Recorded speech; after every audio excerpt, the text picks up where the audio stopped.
के online classes में आपका स्वागत है। कक्षा 4 विषय पर्यावरण अध्ययन पाठ 7 कान खोले राज कैसे कैसे कान। पिछले सप्ताह हमने प्रस्तुत पाठ में पढ़ा था कविता के माध्यम से कि जीव जंतुओं के कान के बारे में जानकारी दी गई थी। किसी जीव के कान बड़े होते हैं, किसी जीव के कान छोटे होते हैं, किसी के खड़े रहते हैं। हाथी के शरीर बड़ा होता है और कान भी बड़े होते हैं। ऊंट का शरीर बड़ा और लंबी टांगें होती है लेकिन कान छोटे होते हैं। खरगोश अपने कान खड़े रखता है। कुत्ता अपना कान से चौकन्ना रहता है, वो पहरेदारी करता है। हिरण अपने कान को ऊंचे रखता हुआ कुलांचे भरता है, यानी उछल कूद करता है। भालू दादा अपने कानों से झूम झूम कर हमें मन बहलाते हैं। हमारे खुद के कान भी यानी इंसानों के कान भी दिन में बहुत अच्छी और बुरी बातें सुनते हैं, संगीत सुनते हैं और भी बहुत कुछ कानों से हम सुनते हैं।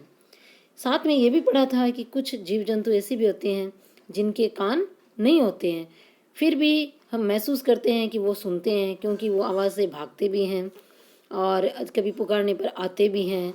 इसलिए महसूस होता है, इसलिए हमें जानकारी मिलती है कि उनके कान है और हमने जानकारी हासिल की कि हाँ उनके कान होते हैं। मस्तिष्क के माध्यम से वो आवाज़ को सुनते हैं। इस प्रकार हमने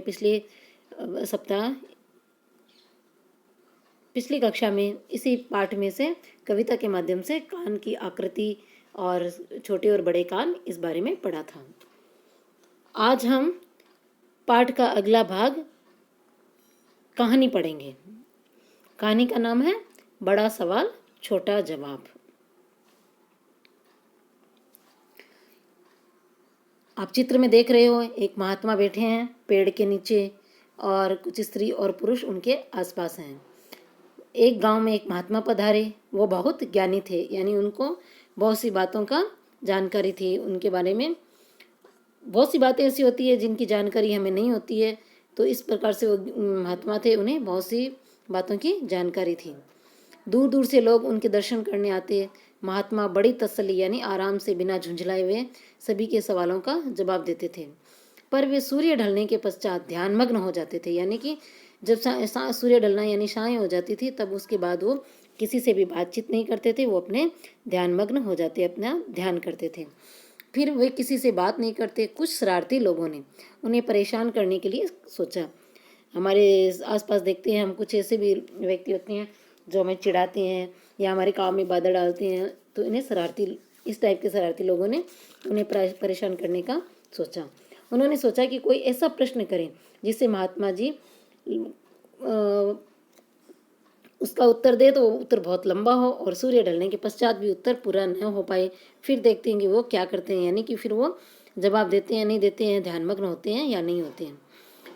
तो इसलिए उन्होंने एक प्रश्न सोचा। सूर्य ढलने के कुछ समय पहले ही उनमें से एक ने प्रश्न किया। सूर्य ढलने वाला था यानी समय कम था, इसलिए उन्होंने एक प्रश्न किया, महात्मा जी हम ये जानना चाहते हैं कि कौन कौन से जानवर अंडे देते हैं और कौन से जानवर बच्चे देते हैं। हम देखते हैं अपने आसपास कुछ जानवर ऐसे हैं जैसे गाय, भैंस, बकरी, वो बच्चे देते हैं, हमने देखा भी है और हम अपने आसपास देखते भी हैं। उसी तरह पक्षी होते हैं, चिड़िया, कबूतर, तोता। ये पक्षी, उनके जब बच्चे होते हैं तो वो बच्चे के रूप में नहीं होते हैं, पहले वो अंडे के रूप में होते हैं, उसके बाद में उसमें से बच्चे निकलते हैं। यानी कि उन्होंने प्रश्न ये किया कि हम जानना चाहते हैं कि कौन कौन से जानवर है जो अंडे देते हैं और कौन से जानवर है बच्चे देते हैं।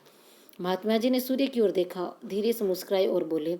उन्होंने देखा कि सूर्य ढलने वाला है, तो एकदम छोटे से रूप में, समय कम था इसलिए उन्होंने छोटे से रूप में उसका जवाब दिया।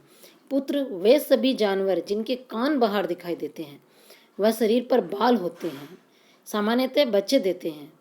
जिनके कान बाहर नहीं दिखाई देते हैं वह अंडे देते हैं, अपवाद को छोड़कर। अपवाद यानी एक दो ऐसे भी हो सकते हैं जिनके कान बाहर दिखाई दें और फिर भी वो अंडे देते हो, या जिसके कान बाहर ना दिखाई दें फिर भी वो बच्चे देते हैं।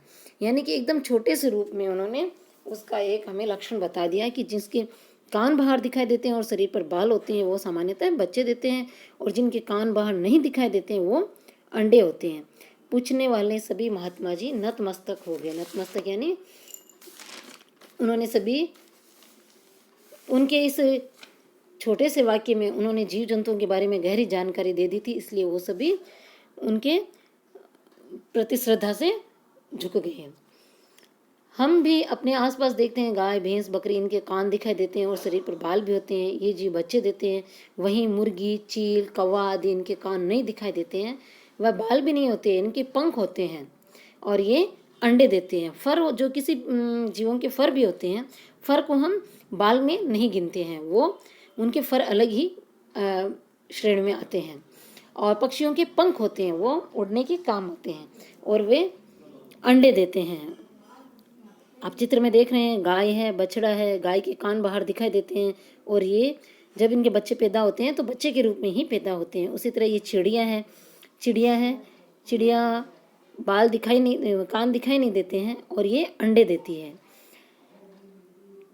यानी कि हमने अपने आसपास जब हम दृष्टि दौड़ाते हैं या जानकारी हासिल करते हैं न, तो हमें पता चलता है कि महात्मा जी की बात कही, महात्मा जी ने जो बात कही वो सही है। अपने आसपास के जानवरों को देखो और पता करो कि क्या महात्मा जी की बात सही है। हाँ, हम देखते हैं तो हमें लगता है कि हाँ, महात्मा जी की बात सही है। हम देखते हैं सूअर है, हाथी है, इन सब के कान बाहर दिखाई देते हैं और इनके बच्चे होते हैं। उसी तरह से उड़ने वाले जीव जंतु हैं या सांप है, इन सब चीज़ों के, मेंढक है, इन सब चीज़ों के कान दिखाई नहीं देते और इनके अंडे होते हैं। अब आपको आगे पता कीजिए और लिखिए। अपने आसपास के जानवरों को देखो और पता करो कि क्या महात्मा जी की बात सही है।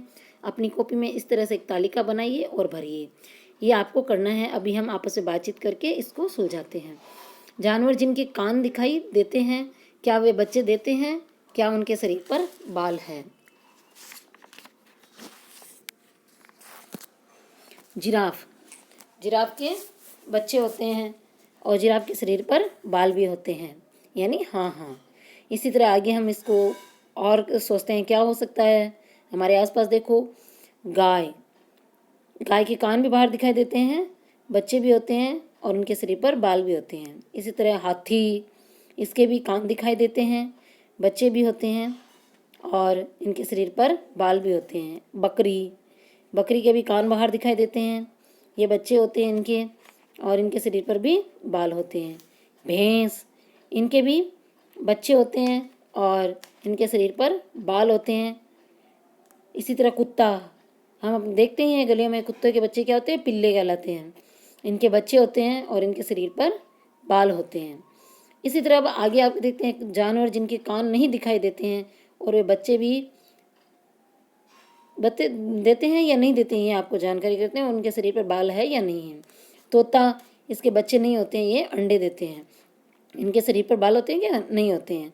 इसी तरह और क्या हो सकते हैं, उड़ने वाली मुर्गी होती है, चिड़िया होती है, और भी बहुत से होते हैं। आप आसपास देखो, कोयल होती है, मोर होते हैं, इनके कान दिखाई नहीं देते हैं और इनके बच्चे भी नहीं होते हैं, ये अंडे देते हैं और इनके शरीर पर बाल भी नहीं होते हैं। इस प्रकार इस पाठ से, कविता और कहानी के माध्यम से हमने सीखा है कि जीव अलग अलग तरह के होते हैं। आप अपने आसपास भी देखते हैं तो जीव कितने बहुत अलग अलग तरह के होते हैं। पशु, पक्षी, और पशुओं में भी अलग अलग तरह के होते हैं। कुछ रेंगते हैं, कुछ चलते हैं। उसी तरह उनके शरीर की आकृति अलग अलग होती है।